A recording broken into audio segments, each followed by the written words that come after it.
Today we're going to bring up the discussion that we had on 7-day mental diet. We're going to discuss it again. And we're going to further emphasize some important points as well as tie it into some deeper reflections that I've been having, as well as conversations that I've been having with others who have integrated the 7-day mental diet by Emmet. If you haven't seen the original video that I've done on that particular book, I'll put a link in the description. I recommend watching that. That book also stimulated the 21-day mental diet process that I discussed, which I'll also link in the description. I also would like to bring more awareness onto Emmet Fox's work because right now I'm going through one of his books, his most popular, The Sermon on the Mount, in which he discusses his insights, perspectives, and interpretations on the Sermon of the Mount. And I also want to bring awareness onto his work because he, during his lifetime, played a great service during the Great Depression, in which he helped many others go through his 7-day mental diet process and help them maintain a state of mind during a time that would have been very challenging. And during that time, he held many discussions and lectures at various church audiences, as well as 5,000 people at one time, at the New York Hippodrome, and eventually also doing some talks at Carnegie Hall. So his 7-day mental diet is very powerful, very simple, and very effective for maintaining your ideal state of mind, as well as bringing your self-image, concept of self, in alignment with your vision, as we recognize that when we select a vision, we embody the concept of self that is in relation to the vision. As in, if you aspire to become an entrepreneur, have a certain amount of income that you earn or a certain level of success of whatever it is that you desire, you essentially become the person that is reflective of that vision. That is the embodiment. And the embodiment is revealed by our thoughts, our beliefs, our assumptions, and our inner dialogue in relation to whatever shows up on the journey. Thus, it's important to maintain what we call the mental diet, which is consuming information that is in harmony and in relation to your vision, as well as ensuring that your inner interpretations are adjusted on whatever shows up to be seen as in harmony and in contribution. We'll talk about this. So he says the most important of all factors in your life is the mental diet on which you live. It is the food which you furnish to your mind that determines the whole character of your life. It is the thoughts you allow yourself to think, the subjects that you allow your mind to dwell upon, which make you and your surroundings what they are. So let's go a little deeper into this. Thoughts you allow yourself to think. Allow your mind to dwell upon. See, the thoughts are revealing our state of mind. What we dwell upon is reflective of our state of mind. What we want to do is bring our state of mind in relation to our vision. What I mean by that is observe our inner dialogues and our inner conversation about whatever's showing up on the journey. Say you're creating a business and you doubt yourself. Well, if you saw yourself in your imagination already that person that achieved the result, then it is reasonable to assume that you have now gone into a different state of mind. And this state of mind is riddled with doubts. And when you recognize that, you can go back to that particular scene in your imagination, or you could change how you relate to whatever shows up to bring yourself back into the state of mind that is in relation with that vision. An example would be, say you have a conversation with somebody and they say, it's not possible for you to earn that kind of money on a yearly basis, whatever that money is that you would like to earn. You begin to believe what they're saying, and you start to notice that throughout the day you have further thoughts that are related to that conversation you had with them. You have now allowed yourself to think that way, and you have been dwelling upon a certain thought process that is bringing you into a different state of mind. As a result of dwelling in that state of mind, the way you act, how you emotionally integrate, and the related thoughts, beliefs, assumptions, and interpretations also become related to that particular conversation. And as a result, you feel more discouraged, stressed out, and you experience unnecessary overthinking and complexity in your mind, as well as convoluted behaviors, not doing the things that you know you want to do and know you need to do to produce the results, which was further discussed in my video where I go into the flow-based day, which I did release last week. I'll put a link in the description to that.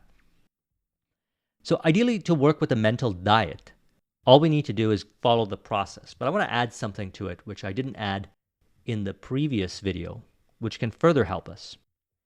So what I'm referring to here is maintaining a 7-day mental diet in relation to a vision, a goal, because you can relate everything that you are experiencing over to your vision, either in relation or in contrast. And when we say in contrast, somehow you had an experience that, or a circumstance, or something that showed up that seems to cause you to believe that you won't be able to achieve what you desire, number one, or there's unnecessary frustration on the journey to bringing forth what you desire. When you can compare the different things that you are experiencing each day and the thoughts that you're having each day to where you want to be, then we can cross-reference back to where you want to be and that concept of self and say, how would that person who is at the end result actually look at this current circumstance or situation? So thus, I believe it's important to, if you want to do this, have a definite chief aim or a goal or a vision. Now, definite chief aim is a concept that I borrowed from Think and Grow Rich. So here's one that I've crafted for our presentation today. And you can work with something like this and create your own definite chief aim. I will have in my possession $100,000 by January 1st, 2022, which will come to me in various amounts from time to time during the interim. In return for this money, I will give the most efficient service of which I am capable, rendering the fullest possible quantity and the best possible quality of service in the capacity of an entrepreneur. I believe that I will have this money in my possession. My faith is so strong that I can now see this money before my eyes. I can touch it with my hands. It is now awaiting transfer to me at the time, and in the proportion that I deliver the service I intend to render in return for it. I am awaiting a plan by which to accumulate this money, and I will follow that plan when it is received. Now, this is very accurate because I've spoken to many individuals who have a goal, who have a vision. And they might not know all the details and all the steps required to bring forth the vision, but they do know what is the next step to take, whatever it may be. And when they take that step, they notice that another step appears, and another step appears, and another step appears, and this journey continues all the way till they bring forth their vision. Now, this has always been the case, and will always be the case. So, by this statement, I am awaiting a plan by which to accumulate this money. It is received after we have impressed the subconscious mind with what we imagine to be true, which is this money in our possession. As he states here, repeat this program night and morning until you can see it in your imagination, the money you intend to accumulate.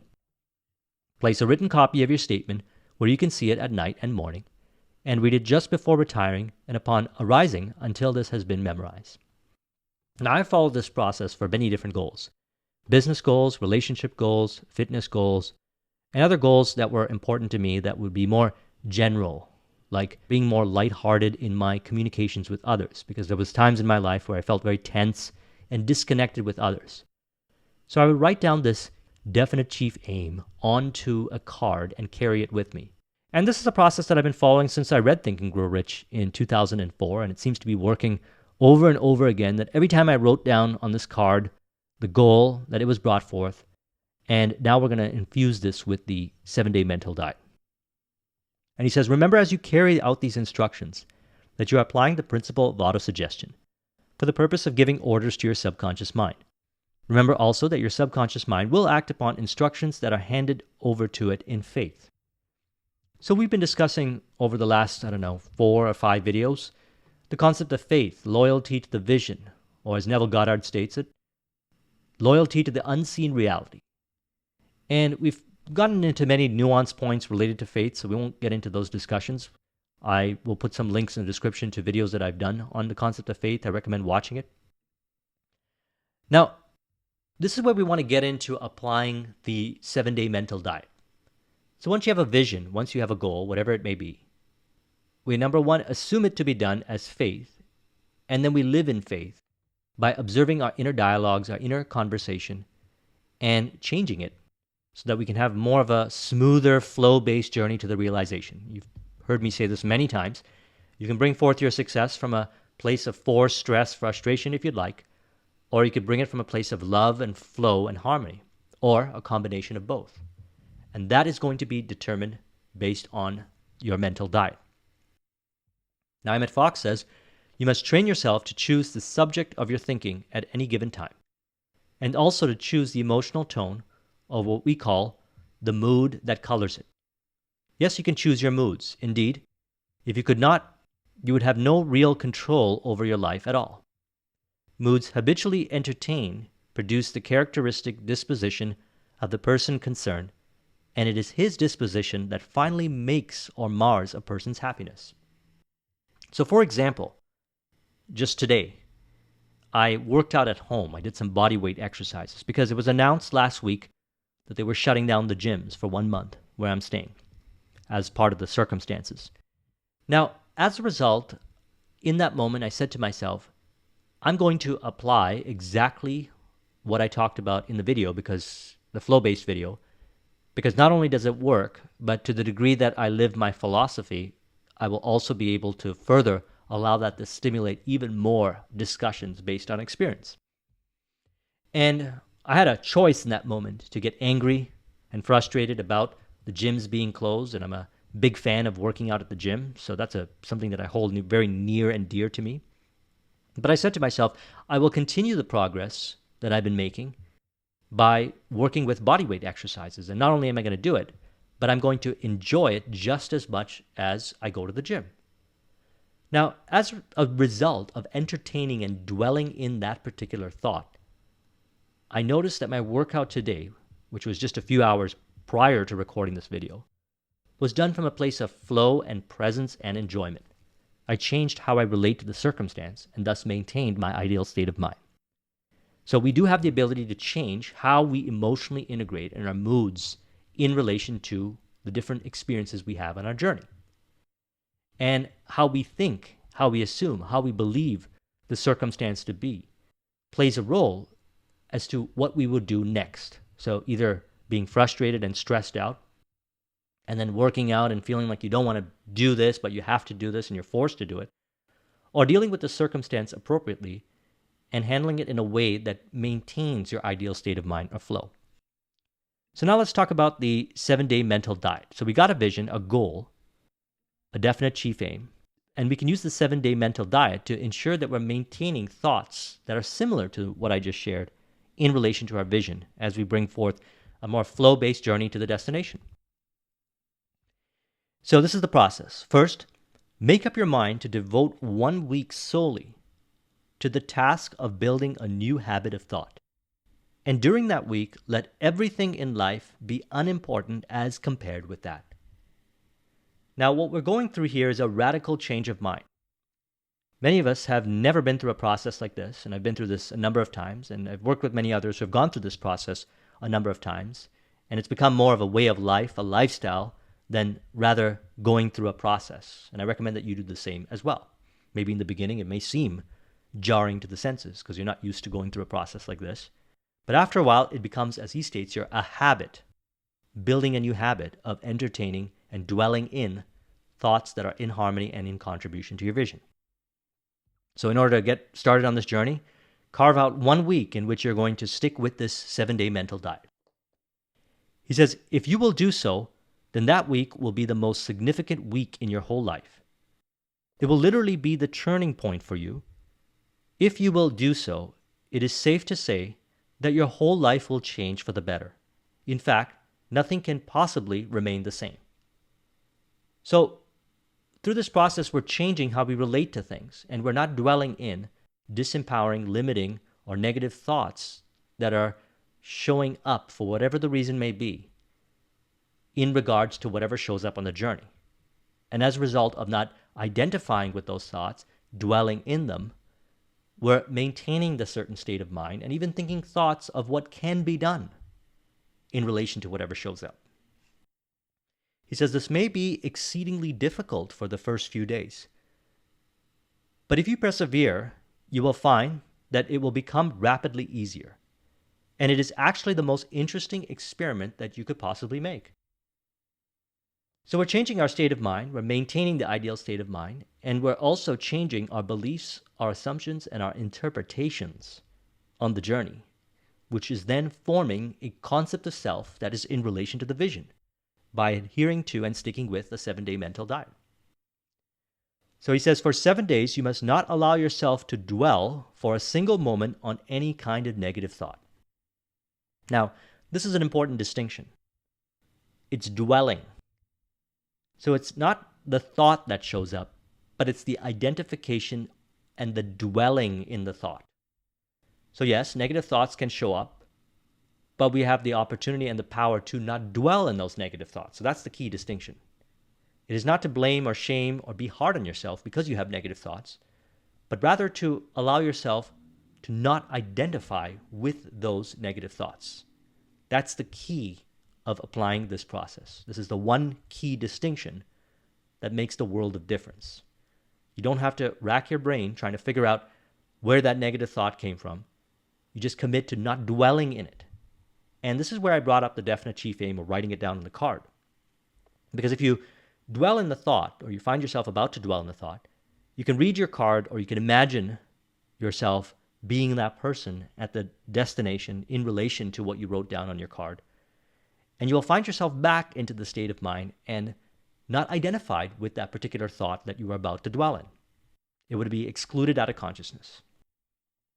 He says you must watch yourself for a whole week as a cat watches a mouse. And you must not, under any pretense, allow your mind to dwell, so again the key word is dwell, on any thought that is not positive, constructive, optimistic, kind. So as mentioned, you could do this from a general sense. You don't have to have a definite chief aim or a goal. But it's easier because then you can cross-reference. You could say, is this positive to the goal or negative to the goal? Is this constructive to the goal or destructive to the goal? Is it optimistic to the goal or pessimistic to the goal? Is it kind and loving to the goal, or is it vengeful, resentful, or angry towards the goal? He says a week will be enough because by that time the habit of positive thinking will be established. And he says you may start it at any day of the week and at any time in the day, first thing in the morning or after breakfast or after lunch, it doesn't matter. But once you start, you must go right through for 7 days. This is essential. The whole idea is to have 7 days of unbroken mental discipline in order to get the mind definitely bent in a new direction once and for all. So we got a vision. So now it's going to be geared towards that vision. As we've been discussing, we rearrange the mind and it reflects as reality rearranging in reflection in relation to that vision. He says if you make a false start, or even if you go on well for 2 or 3 days and then for any reason fall off the diet, the thing to do is to drop the scheme altogether for several days and then start again afresh. Now, if this happens to you, that's totally fine because each time you practice this, you're getting better at adjusting your interpretations, developing the ability to observe when you're about to dwell in a negative thought and change it accordingly. And you don't have to be perfect at this. A goal, if you want to experience a more flow-based, harmonious journey to the destination, is just practice doing this a little bit more so each day. And ideally, when doing the 7-day mental diet, as much as possible. He says, first of all, what do I mean by negative thinking? Well, a negative thought is a thought of failure, disappointment, or trouble, any thought of criticism, or spite, or jealousy, or condemnation of others, or self-condemnation, any thought of sickness or accident, or in short, any kind of limitation or pessimistic thinking in relation to your vision, or in relation to generalities, if you'd like. For me, it's easier to do this in relation to a vision. That's why for me, I've always had goals on my journey because it was always easier for me to do this from this perspective.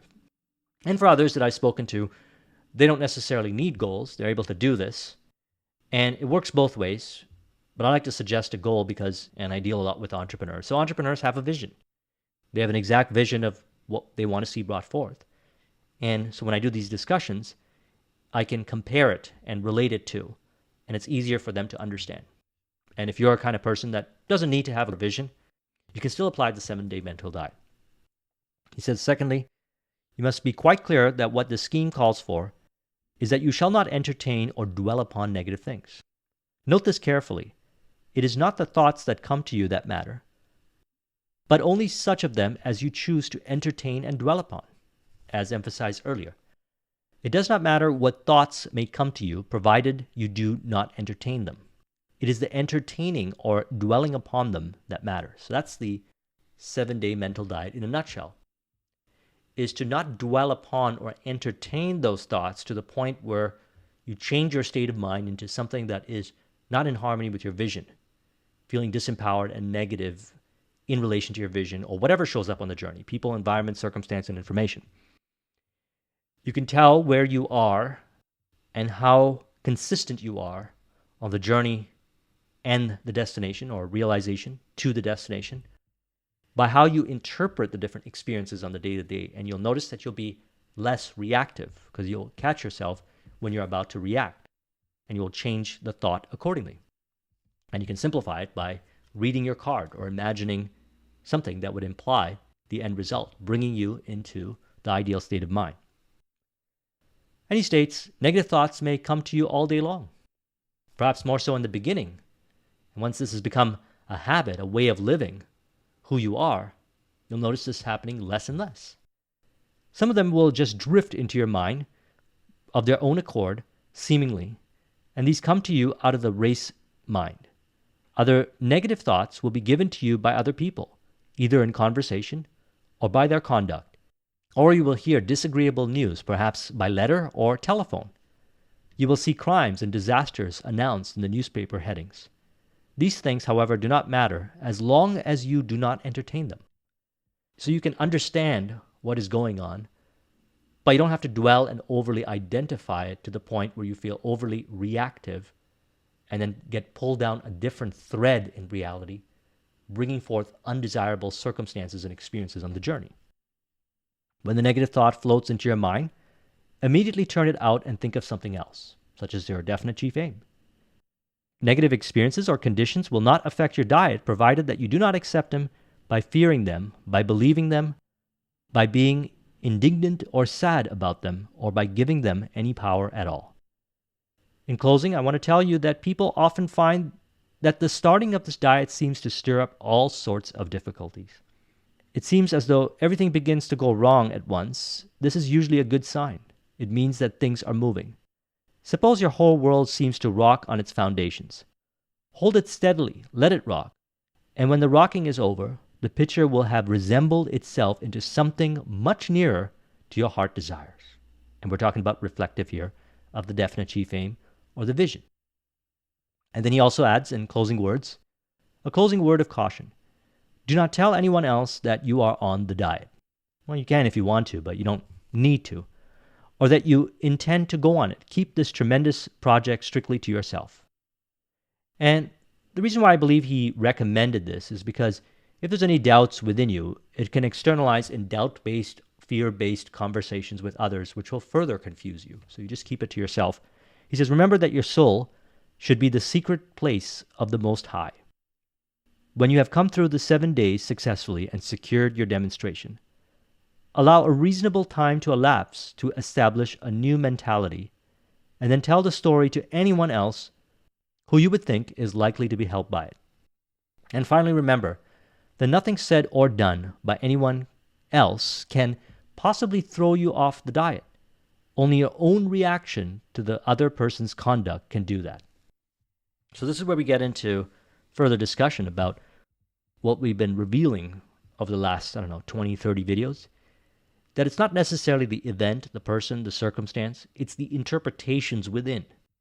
So by going through a process like this, we have a greater ability to catch ourselves before we are identifying, or as he put it, dwelling in or entertaining that interpretation, which can then play out as unnecessary complexity and convoluted-based theater in your interactions with that person or the circumstance or the environment. Very important.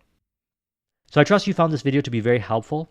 And especially when I've integrated the definite chief aim or vision or goal, it brings it very much in harmony to what we've been discussing, the combination of the 7-day mental diet as well as your vision, your definite chief aim, the desire you want to see brought forth, and working with it together. And that's why I always say it, and you've heard me say this many times, see the journey as valuable as the destination. Now you can enjoy the journey from the perspective of the 7-day mental diet. If you want to copy this mind map, the link is in the description. Thank you very much for watching. I'll talk to you soon. Take care.